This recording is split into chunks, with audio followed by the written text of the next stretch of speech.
بسم اللہ الرحمن الرحیم۔ ناظرین، آج کا دوسرا ویلاگ پیج وہی چل رہا ہے 242 حضرت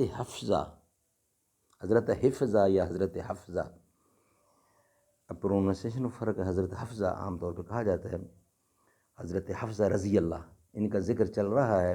ناظرین، اردو زبان میں سرور عالم صلی اللہ علیہ وسلم کی سیرت پر جامع ترین کتاب سیرت النبی صلی اللہ علیہ وآلہ وسلم، علامہ شبلی نعمانی رحمۃ اللہ علیہ، علامہ سید سلیمان ندوی رحمۃ اللہ علیہ، جلد نمبر 2۔ بسم اللہ الرحمن الرحیم، الحمد للہ رب العالمین، والصلاة والسلام علی رسولہ محمد وعلی آلہ واصحابہ اجمعین۔ ویلاگ نمبر 2، حضرت حفظہ رضی اللہ، ان کا ذکر چل رہا ہے۔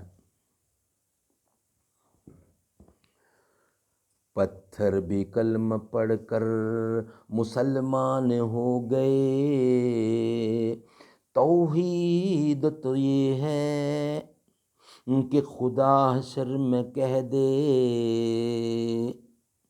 یہ بندہ دو عالم سے خفا میرے لیے ہے۔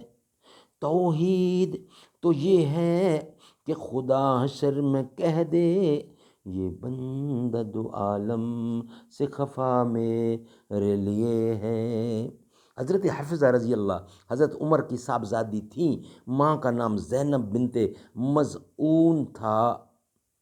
62 سے 5 برس پہلے، عین اس سال جب قریش خانہ کعبہ کو تعمیر کر رہے تھے، پیدائش ہوئیں، یعنی پیدا ہوئیں، ان کی پیدائش ہوئی۔ ان کو شادی خنیس رضی اللہ بن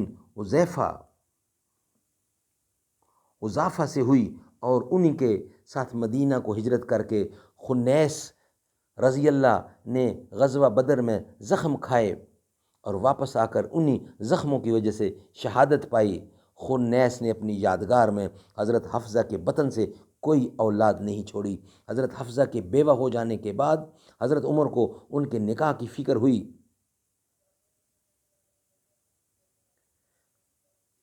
حسن اتفاق سے اسی زمانہ میں حضرت رقیہ کا انتقال ہو چکا تھا۔ حضرت رقیہ حضور کی ازواج ہیں۔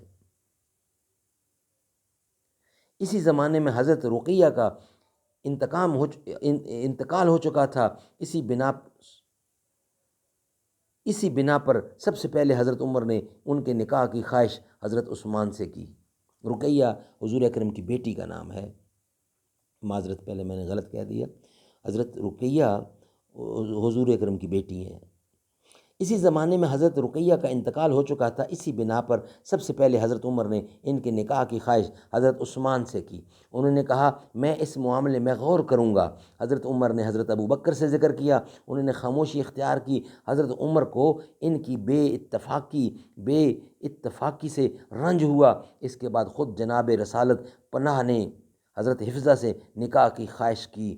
نکاح ہو گیا تو حضرت ابو بکر حضرت عمر سے ملے اور کہا کہ جب تم نے مجھ سے حفظہ کے نکاح کی درخواست کی اور میں خاموش رہا تو تم کو ناگوار گزرا، لیکن میں نے اسی بنا پر کچھ جواب نہیں دیا کہ رسول اللہ نے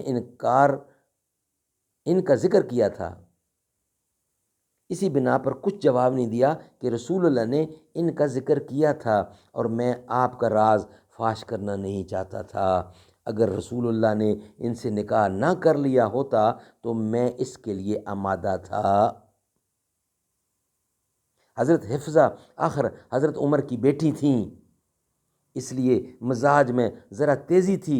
صحیح بخاری میں واقعہ ایلا کے متعلق خود حضرت عمر کا بیان ہے کہ ہم لوگ زمانہ جاہلیت میں عورتوں کو کوئی چیز نہیں سمجھتے تھے۔ میں ایک دن کسی معاملے میں غور کر رہا تھا، عام طور پر یہی مشہور ہے، لیکن اصحابہ میں ہے کہ غزوہ احد میں شہید ہوئے حافظ ابن حجر میں فتح باری میں لکھے کہ حضرت عمر نے رقیہ کے انتقال کے بعد حضرت عثمان سے ان کے نکاح کی خواہش کی تھی، اور یہ مسلم ہے کہ حضرت رقیہ کا انتقال غزوہ بدر کے بعد میں ہوا، اور اسی وجہ سے حضرت عثمان شریک غزوہ بدر نہ ہو سکے۔ اس سے ثابت ہوتا ہے کہ خنیس نے غزوہ بدر کے بعد وفات پائی۔ دوسری روایت میں ہے کہ حضرت عثمان مغموم بیٹے تھے۔ حضرت عمر ادھر سے گزر رہے تھے اور پوچھا حفصہ سے نکاح کرتے ہو؟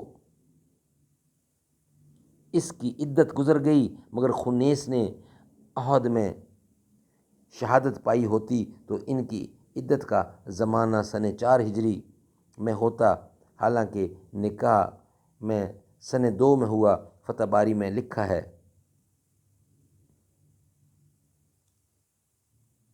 اتفاق سے میری بیوی نے مجھ کو مشورہ دیا ہے کہ تم ان معاملات میں کیا دخل ہے؟ بولی کہ تم میری پسند نہیں کرتے، حالانکہ تمہاری بیٹی رسول اللہ کو برابر کا جواب دیتی ہیں۔ میں اٹھا اور حفصہ کے پاس آیا، میں نے کہا بیٹی تم رسول اللہ کو جواب دیتی ہو یہاں تک کہ آپ دن بھر رنجیدہ رہتے؟ بولے ہاں ہم ایسا کرتے ہیں۔ میں نے کہا خبردار، میں تمہیں عذاب الہی سے ڈراتا ہوں، تم اس کے گھمنڈ میں نہ آ جانا جس کے حسن نے رسول اللہ کو فریفتہ کر لیا ہے۔ یعنی عائشہ رضی اللہ ترمذی میں ہے کہ ایک دفعہ حضرت صفیہ رو رہی تھیں، حضور اکرم تشریف لائے اور رونے کی وجہ پوچھی۔ انہوں نے کہا مجھ کو حفصہ نے کہا ہے کہ تم یہودی کی بیٹی ہو۔ آپ نے فرمایا تم نبی کی بیٹی ہو، تمہارا چچا پیغمبر ہے اور پیغمبر کے نکاح میں ہو، حفصہ تم پر کس بات سے فخر کر سکتی ہیں؟ اللہ تعالیٰ سمجھ دے۔ السلام علیکم۔